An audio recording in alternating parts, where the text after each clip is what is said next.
I'm reversing the polarity of the neutron flow, locking you all in. See if it worked.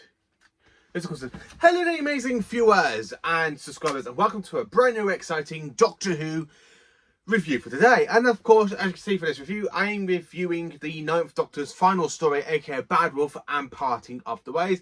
And I thought I'd do this wearing a little bit of style, aka wearing my entire Ninth Doctor cosplay. Now, I absolutely forgot how good the Ninth Doctor is. I mean, I haven't rewatched Series 1 in quite a while, so going back and rewatching this fantastic finale, it really has engaged my love for the Ninth Doctor all over again. Now, when I think of classic Doctors, I always go for like Peter Capaldi, but thinking about it, Christopher Eccleston was much like a classic Doctor as well, in certain ways. Now, he has the little bit of the grin that Tom Baker had. He had some of the wisdom that we see early Doctors have, like a little bit of John Pertwee in then, a little bit of William Hartnell's Doctors. Absolutely brilliant. I love the darker edge of the Doctor as well, which really gives me like Colin Baker sort of vibe. So while rewatching this two-parter, it really reminded me a little bit of the classic Doctors, and I forgot about that, about Christopher Eccleston's performance.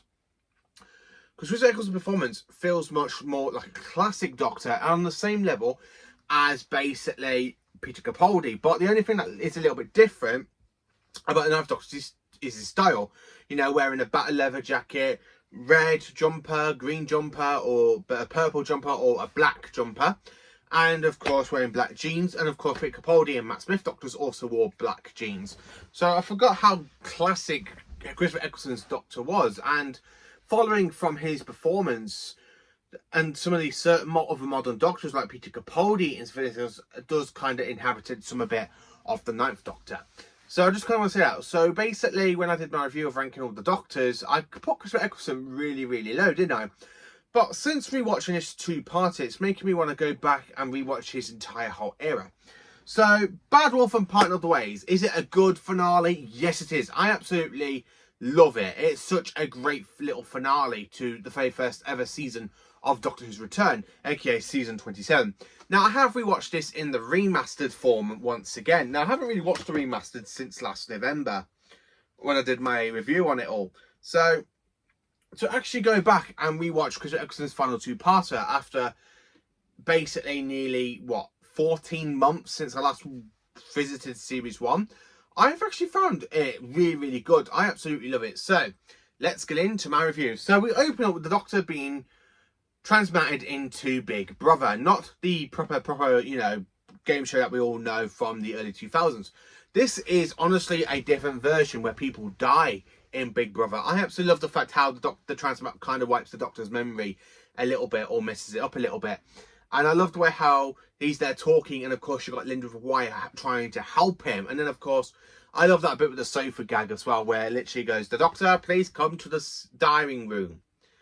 You're on Big Brother, you're on Big Brother. Please do not swear." I just love Chris Eccleston's performance when he's there going, "You've got to be kidding me." I love it. I flat out love it. I honestly just absolutely love it. I mean, you've got to be kidding me. I absolutely love it. And then of course we roll to the title sequence, and then of course we get to bit with Rose where she ends up on the weakest link, and of course you have the android. Captain Jack ends up with two kind of funny little robots that kind of want to give him some new types of style before they try and give him a bit of a dog's head. And I actually quite enjoy that. So this is absolutely brilliant and stuff. Flat out brilliant. And of course, I love how Chris Eccleston in this two-parter is really good with his acting. Because I love the bit where in Bad Wolf, it literally just set up the entire whole finale, where the Doctor's there literally trying to basically work out, and of course you've got Linda Wyatt saying, "Who's got a garden? Don't tell me you've got a garden." "No, I've just got the TARDIS." I love how the Ninth Doctor literally goes, "I remember, we just left Replicars in Fabritorius on the way to Tokyo, well, Japan, 1938. And then of course this kind of white light appeared out of nowhere, and I woke up here." So let me tell you, sweet little Linda with a Y, no stupid transport gets inside my ship. So here's the latest from the Big Brother house. "I'm going to find my friends, and then I'm going to go and find you." I absolutely love that threatening of the Ninth Doctor, because again, it really reminds me a little bit of what's to come with Peter Capaldi's Doctor, because Peter Capaldi's Doctor did the kind of same thing in Heaven Sent, where they're picking up the dust, and he goes, "I don't know where you're from, but if you had any part of Kinner, I'm the Doctor. I know who you are, and I'm coming to find you, and I will never ever stop. I absolutely just love Christopher Eccleston. His performance really gives me of what's to come with Peter Capaldi's Doctor. And that's how I say it. It's literally like Christopher Eccleston's Doctor. I think if it wasn't for him, we wouldn't have Capaldi's darker edge of the Doctor. Now, I love the fact when the Doctor is there literally being proven right because somebody's brought me to the game show and they don't want to kill him. So I love the fact he goes, oh, you're not watching this? I'm getting out. I love that bit with Lyndon Von White, and I love the music. I think the music's called Rose in Peril, where he goes, come with me, like that, and he goes, Linda, you're sweet, you're dead sweet, and you really think people are going to fight for you. Come with me, and I can make sure you got a 50-50 chance of survival. And I really love that bit with Eccleston holding his hand out. It's absolutely brilliant. It does kind of give me like Troughton vibes as well. When I was watching that scene, it reminded me a little bit of Troughton's Doctor. And of course, I love the bit where the Doctor finds out he's the one that caused the whole solution by being there 100 years earlier in, of course, The Long Game, which is my least favourite Eccleston story. But there again, though, for my least favourite story, and it does kind of set up the events for the finale, which is absolutely brilliant. I love the bit when they find out Rose is in the weakest link, and of course, she's literally about to be killed by the Andbot, or the android. And of course, you've got them running to try and rescue her, and Rose tries to give her a warning until she gets stabbed. And you've just got that very, very dark moment with the Doctor thinking that she's dead. I absolutely love that scene. It's, again, another powerful scene because the music just plays over that, and you've got people like one of the guards holding the Doctor and they're there talking to him, and the music just plays over that, and it literally kind of cuts out what the person was saying. I love that bit with the Doctor and Captain Jack and Lyndon Von White kind of talking. I love the mention of the moon Penavol, but like the prison on the moon. It really gave me like echoes to Frontier in Space when the third Doctor was sent to that prison planet, well, that prison on the moon. Again, it really gives you that kind of vibes to Frontier in Space, where they mentioned the lunar colony on the moon. I actually quite enjoy that because, it, again, as I said, it really gives me like Frontier in Space bit. I love how they get to the actual floor 500 and the Doctor's there with a gun. I love the person where he goes, don't shoot! Oh, don't be so thick. Don't look, I'm going to shoot. I really love it. I honestly love it. And of course, I love the bit when the controller's there talking to the Doctor, saying my masters feared the Doctor. Tell me, who are they? I love that bit as well as she gets found out, and of course she ends up going onto the Dalek ship and she goes, oh, my masters, you can kill me. I've brought your destruction. I absolutely love that as well. But the cliffhanger to part one is brilliant because I love the bit to the Ninth Doctor's reaction where he sees 200 Dalek ships. And of course, the Doctor's there talking to it. And I love that bit with the Dalek where he goes, I will talk to the Doctor. Oh, will you? That's nice. Hello. And I love the way they had the Daleks there talking and literally like they were saying, you will obey or she will be exterminated, because at this point they have kidnapped Rose. I love how the Ninth Doctor just goes, no.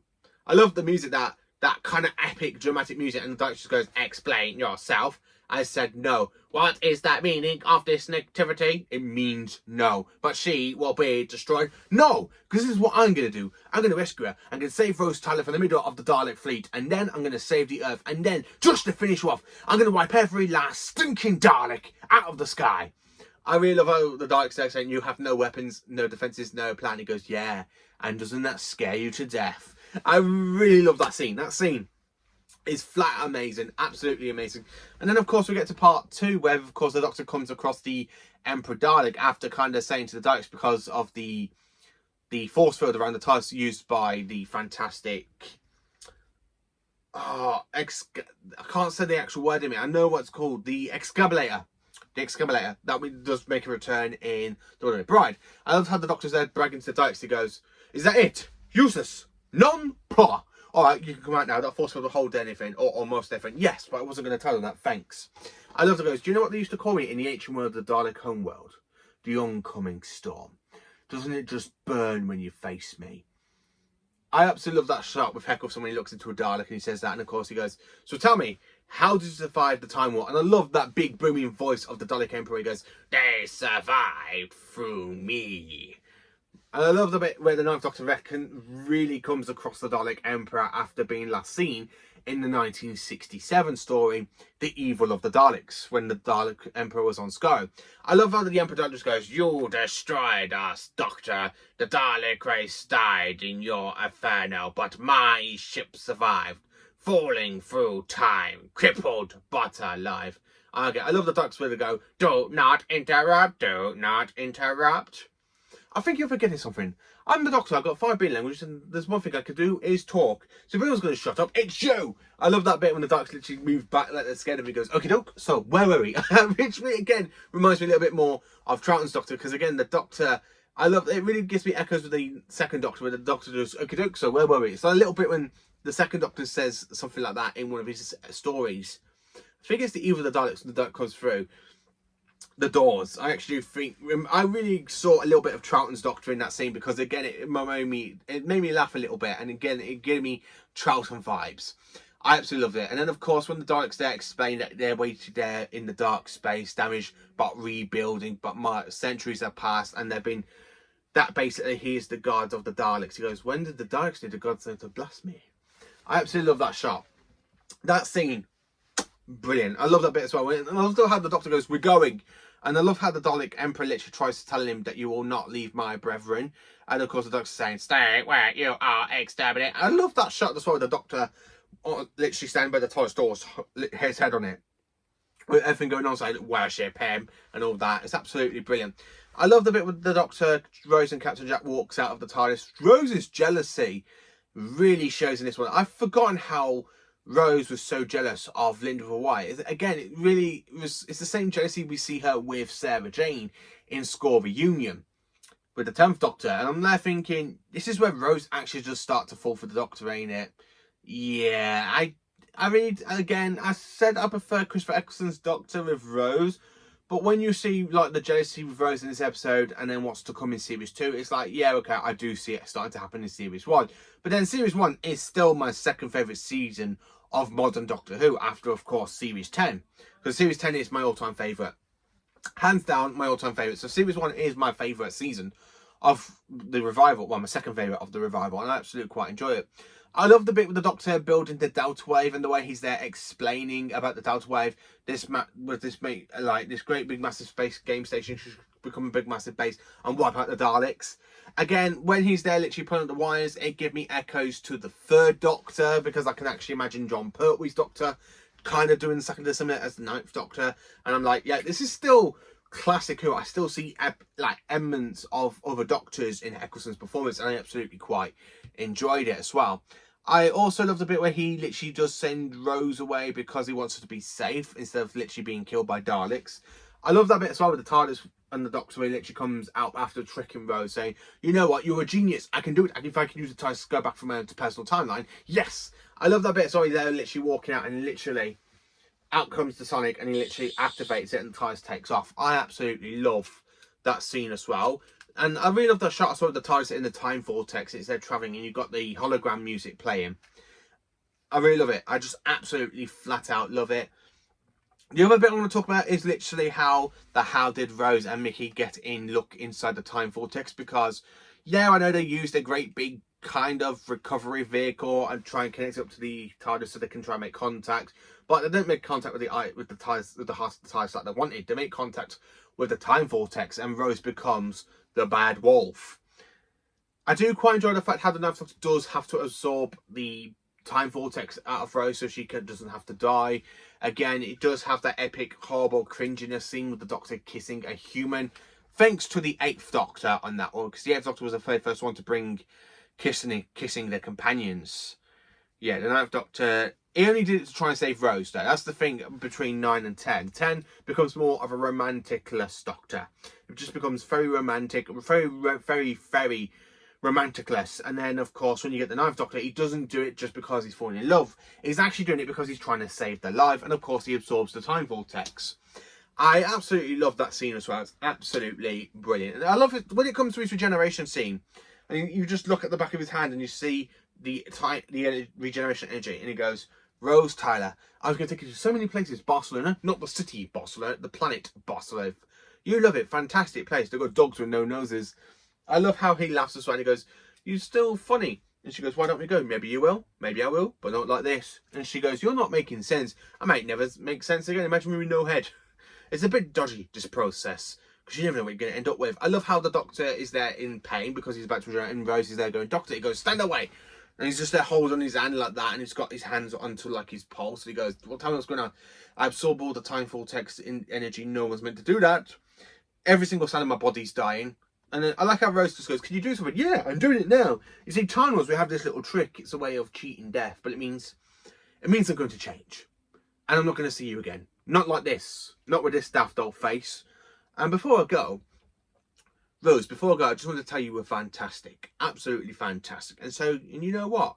So was I. I love the bit with the Ninth Doctor where she leans back and regenerates. So, as of course, I'm literally going to insert my picture of me wearing my Ninth Doctor cosplay, doing exactly the same pose, but I've actually added lighting to make it look like I'm proper regenerating. So I absolutely love the Ninth Doctor's regeneration because it's not very wimpy like, you know, like the 10th Doctor's come to be, where the 10th Doctor goes, I don't want to go. The Ninth Doctor literally knows it's going to regenerate, he accepts it, and bang comes the next Doctor, aka aka the 10th Doctor. And which is why I feel like the 10th Doctor is so much of a whiny Doctor instead of being like a proper Time Lord Doctor. Which is something I love about Chris Eccleston, because his Doctor is not very human. He's got alien Aztecs. It reminds me so much of the classic Doctors, like the darker edge between McCoy and Colin Baker with William Hartnell, the little grin of Tom Baker in there, the fantastic big science words like from John Pertwee. Absolutely brilliant. And Bad Wolf and Part of the Ways, it is my favourite finale of modern Doctor Who.